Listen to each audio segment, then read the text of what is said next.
Assembly line. The poem evokes a sense of monotony and despair, capturing the repetitive and soulless nature of factory work.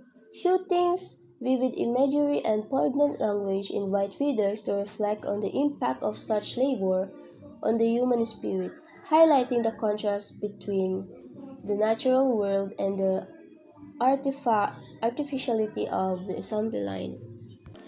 Shooting employs the extended metaphor of an assembly line to symbolize the stifling of creativity and personal identity. The poem's structure, with its repetitive phrases and black imagery, mirrors the mechanical process it describes.